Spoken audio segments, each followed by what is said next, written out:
Hi, this is Rick, and you're in the Whiskey Zone, where we celebrate the spirit of the spirit. And this celebration is continuing to recognize Islay's Fèis Ìle by reviewing a special distillery release from last year's festival. It's called Scorch from the Ardbeg Distillery, given its oceanside berth next to the Sound of Jura, at the far end of the town of Port Ellen, on the south coast of the Isle of Islay.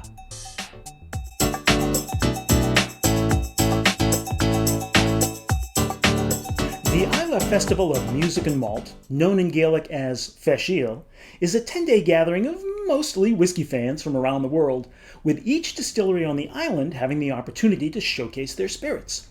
The final Saturday each year is Ardbeg Day, and the distillery releases a special bottle for the occasion. Last year, the whiskey was called Scorch, and the marketing has something to do with the battle between a fire-breathing dragon and the distillery mascot dog, Shorty. It's been bottled at 46% ABV, and it's been matured in heavily charred ex-bourbon American casks. The packaging states that there's no chill filtering, yay! And websites I tend to trust say there's been no color added, so I'll go with that.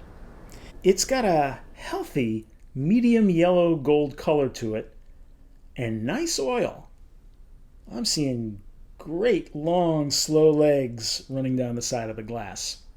Now, when you start nosing this one, you can begin from halfway across the room.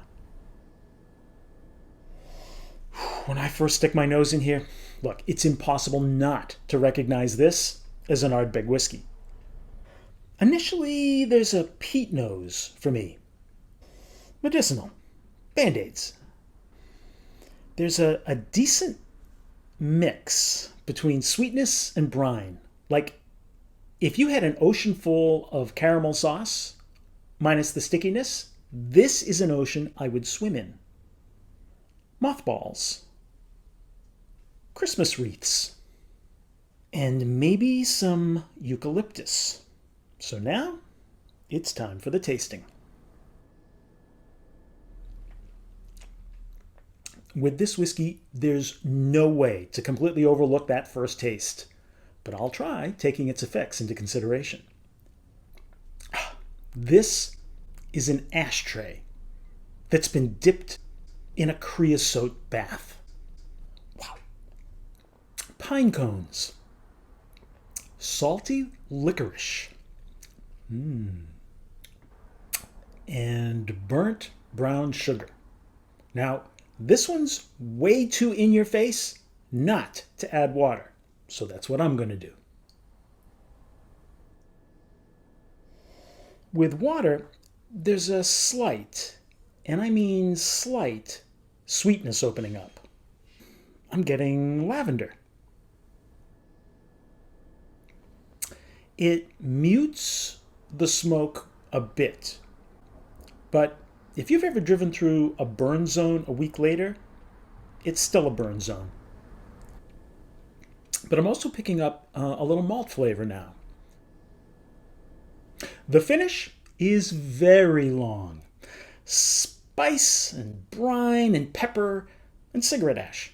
I'm admittedly a big Ardbeg fan, and my initial instinct is to jump up and scream with joy when I pour a dram.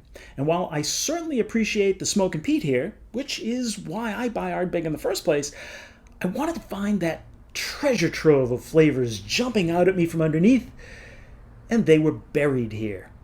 This one's got the pedal to the metal. It's all about heavily charged smoke. It is not subtle at all. While I will say it's good, I also have to admit, especially for the price they charged and what the secondary market is doing with it, this Ardbeg fan is saying they could have been a little less heavy-handed. I'm giving the Ardbeg Scorch a 7-finger pour.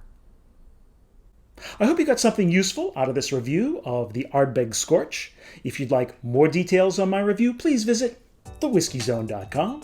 And while you're here today, assuming you like what you've seen, it would be great if you could subscribe, like, comment, or share.